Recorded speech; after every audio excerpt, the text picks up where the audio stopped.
مفکر پاکستان جنہوں نے جی پاکستان کا خواب پہلے دیکھا، میں ایک چھوٹا سا تو ایک اور ان کی نظم ان سے کہتے ہیں سنا اور وہ دیں۔ عمران خان کے نام کر کے سنا یہ دیں۔ بہتر ہے۔ نہیں جی، میں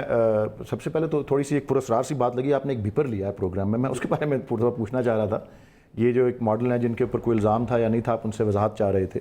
کیا ان کا نام کسی پولیٹیکل پرسنالٹی سے لنک ہوا ہوا ہے یا کوئی ایسی؟ کیونکہ ایان علی والے کیس میں تو یہ ہوا تھا نا، ان کا کسی سے لنک نہیں ہے، ان کے اوپر خبر چلنی شروع ہو گئی تو اس لیے ان کو لیا ہے کہ آج سارا دن سے چل رہا تھا کہ انہوں نے بھی لانڈرنگ کیا ہے۔ اس کیس میں یہ تھا کہ 28 ماڈلز ہیں، تو ان کے اوپر بھی وہ سوشل میڈیا پہ کیمپین چلنا شروع ہوگی، اس لیے وی ہیو ٹو۔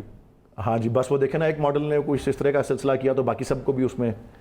دیکھیں ایک زمانہ تھا پیپلز پارٹی کے لوگ ضیاء پکڑ کے اندر ڈال کے کوڑے مارتا تھا، اٹک قلعے میں رکھتے تھے تو وہ جالے کھلاتے تھے، خود کو بڑا فخر سے بتاتے تھے ہم نے 15 کوڑے کھائے ہیں، ہم اٹک قلعہ کاٹا ہے۔ آج کل آپ بھی کچھ ایسی سیاست کر رہے ہیں، یہ خیال رکھیے گا۔ ویسے وہ بڑا تاریخ دور تھا، میں اس بات کو تسلیم کرتا ہوں، ابھی کم تاریخ ہے اور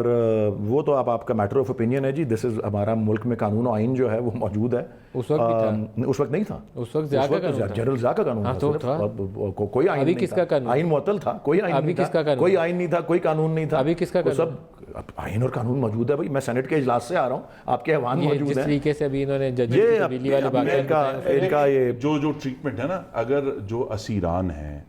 ٹھیک ہے آپ کہیں گے ان کے اوپر بڑے الزامات ہیں، لیکن ان کو لوگوں سے ملنے سے روکنا۔ رانا ثناء اللہ کے اوپر تو باقاعدہ یہ عقوبت خانے کا کام ہو رہا ہے کیمپ جیل میں، کیونکہ انہیں بھی 6x8 کے سیل میں رکھا گیا ہے، ان کو باہر نہیں نکالتے، وہاں کوئی کسی قسم کا صرف ایک فرش ہے جہاں انہیں رکھا میں گیا۔ صرف بتا رہا تھا اس دور کی جو آپ بات کر رہے تھے، اس میں کوئی ایسے، اور وہاں بڑا ظلم ہوئے لوگوں پہ، کوئی ایسے لوگ بھی ہوتے تھے جنہوں نے جن کا کوئی تعلق کسی پارٹی سے نہیں تھا، نہ پیپلز پارٹی سے تھا، لیکن ان کو کوئی گھی میں ملاوٹ کرنے پہ پکڑ لیا اور کوڑے مارنے شروع کر دیے، وہ بھی شروع کر دیتے جی اے پٹو، اور بعد میں ہیرو بن کے باہر آ جاتے تھے، حالانکہ ان کو کوئی پارٹی سے تعلق نہیں ہوتا تھا۔ تو اس میں یہ بھی ہوتا ہے، بالکل بہت، میں پرسنلی جانتا ہوں بہت ظلم ہوئے ہیں، کئی ہماری پارٹی میں ہیں، شاہی قلعے میں بند رہے ہیں، ہمارے ساتھ کارکن ہیں ہماری پارٹی میں اب، جو مراج محمود خان صاحب کے ساتھ آئے تھے، تو بہت ظلم ہوا اس وقت۔ لیکن کچھ چھوٹے چھوٹے انسیڈنٹس اس طرح کے بھی سننے کو ملتے ہیں کہ جس کا کوئی تعلق نہیں تھا پارٹی سے، وہ بھی پولیٹیکل ہیرو بعد میں بن جائے، اپنے آپ کو جعلی بنا لیتے تھے، ان کو بھی بس ظلم ان کے ساتھ بھی ہوا کہ چھوٹا سا کوئی کیا مطلب ٹرانسگریشن اور ان کو کوڑے پڑ گئے۔ آپ علامہ صاحب کے اشعار نہیں سنائیں گے؟ جی میں اشعار اگر جان کیا مان پاؤں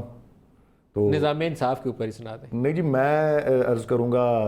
اپنا، میرے لیے بڑے سمپل سے اشعار ہیں، اور میں وہ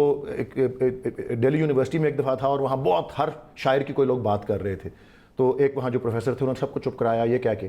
کہ یار آپ اتنے شاعروں کی بات کر رہے ہو، آپ ایک کسی نظم کو مجھے لا کے دے دو جو لب پہ آتی ہے دعا بن کے تمنا، جتنی خوبصورت نظم ہو۔ تو میں اسی میں سے پڑھوں گا کہ ہو میرا کام غریبوں کی حمایت کرنا، درد مندوں سے ضعیفوں سے محبت کرنا، میرے اللہ برائی سے بچانا مجھ کو، نیک جو راہ ہو اس راہ پہ چلانا۔ اللہ پاک پاکستان تحریک انصاف کو اس پہ عمل پیرا ہونے کی توفیق عنایت فرمائے، دعا کو۔ صداقت کے لیے مرنے کی تڑپ، وہ پہلے اپنے پیکرے خاکی میں